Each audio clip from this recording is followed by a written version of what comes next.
About this and the latest developments out of the Middle East. So let's bring in Glenn Ignacio, retired Air Force Special Operations Commander. Thank you so much for taking the time to be here with us. Yeah, it's great to be with you, Josh. All right, so we know, as I mentioned, that the USS Wasp has now been placed off the coast of Lebanon. What do you think the U.S. goal is by placing these off the coast? So the main intent with the WASP, now this is that carries the Marines expeditionary units that are able to, go in and do amphibious assaults and so forth, is it's mainly there to be a deterrence. That's its prime mission. And so the idea is that, to at least keep some kind of pressure back that Hezbollah would not go into Israel and to hopefully keep that whole area at least as calm as possible, even though they're being attacked, but there's no invasion. So that's one of the main intents. But you're absolutely right. If anything was to kick off, there would be a lot of damage where Hezbollah has much more weapons and people than Hamas did. So there would be more significant damage in Israel. So it gives them the ability to evacuate folks there. But its main intent was to be able to deter Hezbollah from trying to do anything and moving into Israel at this point. Some military experts that I've spoken to say that Hezbollah is holding back its, quote, most devastating weapons. That's the quote that's been used time and time again. I know the terror group is far superior to Hamas when it comes to weapons, but do we know what kind of powerful weapons we're talking about? Yeah, great question. Actually, that was originally one of the statements from Hezbollah was to say, hey, we have not shown you all the weapons we have, and we have devastating impacts. And from there, this is exactly the point, is to try to consider what they're talking about. But what we have seen, and it still needs to be proven, is that the Houthis in the south, again, supported by Iran, get their equipment and so forth. They're saying that they have a hypersonic missile now that they'll be able to utilize against ships and so forth in the Red Sea. So that hasn't been seen, hasn't been deployed yet for us to actually observe that. But that's what they're stating. So having something like a hypersonic ballistic missile, what have you, and Hezbollah would reach various areas in Israel rather quickly and significant. It's a tough one to actually defend against. It's hard to prove that they actually have it, but that's one of the things. So it's surprising. You don't really know. As we've seen supplies from Iran go to Hezbollah, Hamas, and the Houthis and others, Iran is working with Russia. It gets bigger than this. Iran's working with Russia to supply Russia a lot of drone technology to use in Ukraine. And what does Russia have? Russia has rocket and missile technology that is going back and forth. That's always been the big question with what does Russia play in this. But Iran would get that kind of missile and rocket technology to be able to improve weapons for their factions. So it's very concerning. Possible hypersonics. Let's hope that's not the case. But that's the original implication, is what we see right now.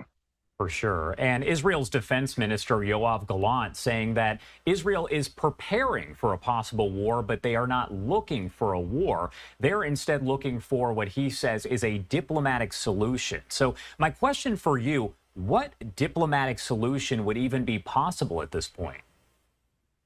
Sure, great question as well. So real quick is, most military organizations, we do it in the United States, militaries have war plans for certain things. Because we have war plans doesn't mean we're actually going to go to war.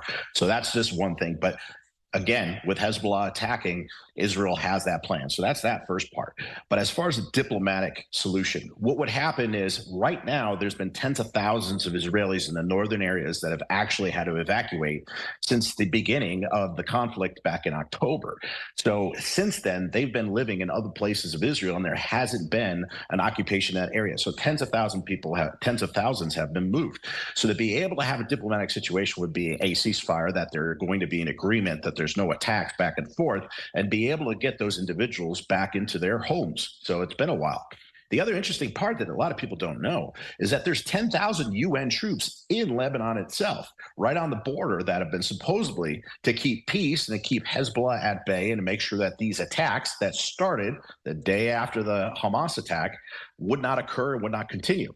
So the idea with that, this would be de-escalating the combat operations and prevent harm back and forth between Lebanon and Israel. That's the best diplomatic solution, is to get away from the conflict.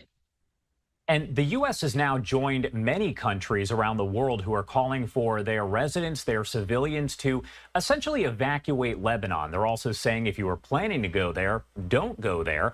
Does that indicate all of these countries kind of coming together and making this statement that world leaders are concerned this war could actually happen? Yeah, I think that's maybe reading a little further. I can understand where people are definitely, concerned about this. But a lot of these State Department warnings and warnings that go out are when there's terrorist activities or just an increased threat to American citizens. And in this area, it doesn't matter if it's Israel, Lebanon, whatever, is a high threat, high risk area. Again, Hezbollah from Lebanon is attacking Israel, and the reverse is happening. Israel is attacking Hezbollah, sometimes preemptively, to stop the attacks on their people as well.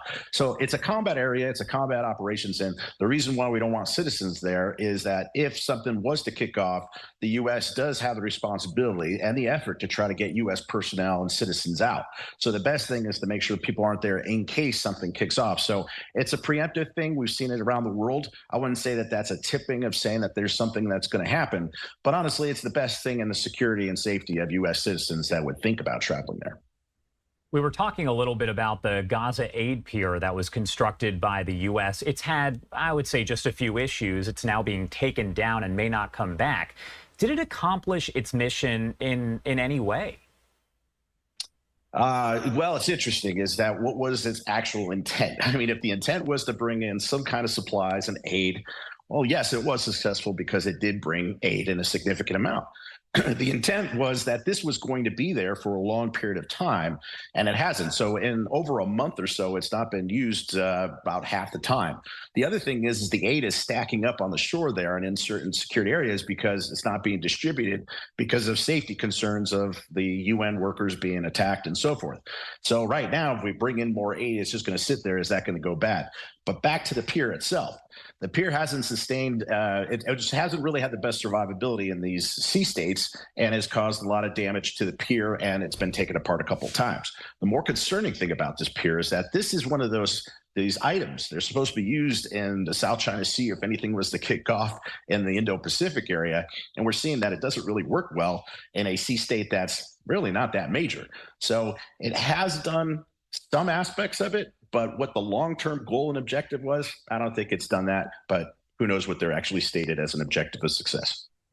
Talking a little bit more about the situation in Gaza and Hamas specifically, I do want to pop up this image that came in from Alon Levy. He is a former government spokesperson there in Israel.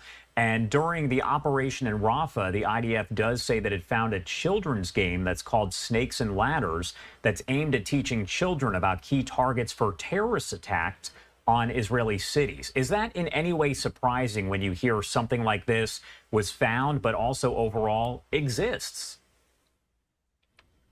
Great question as well. It does not surprise me, and I'll tell you why. This is nothing that's new, unfortunately, for the youth in these areas. I remember this game as Shoots and Ladders as I was younger, but it's the same thing. But instead of making it sort of like a candy land, like kids should be experiencing, this is of tunnels and rockets and invading different parts of Israel. So it's literally programming kids to think that way. So when you talk about this terrorism, it's a terrorism and a terrorist ideology, and they're trying to start that as young as possible. We've seen that with ISIS and Al Qaeda. In fact, in the past, we used to see kids, unfortunately, beheading individuals, and that was their propaganda in places in Iraq and so forth. So the idea of teaching the youth and literally programming the youth young is what presents and provides terrorists of the future, terrorists of tomorrow. So that terrorist ideology is starting very young. We've seen it all over the world. So it's not a surprise. It just is very concerning. And I hope it highlights to people around the world that this is how it starts, this is how it continues, and this is the problem out eliminating terrorism. Terrorism in general is a war that may never end. And that's what's starting right here, and that's an example of it. Len Ignacio, as always, thank you so much for taking the time to join us and break down the latest developments there in the Middle East. I always ask, but anything else you want to add about any of this before I let you go?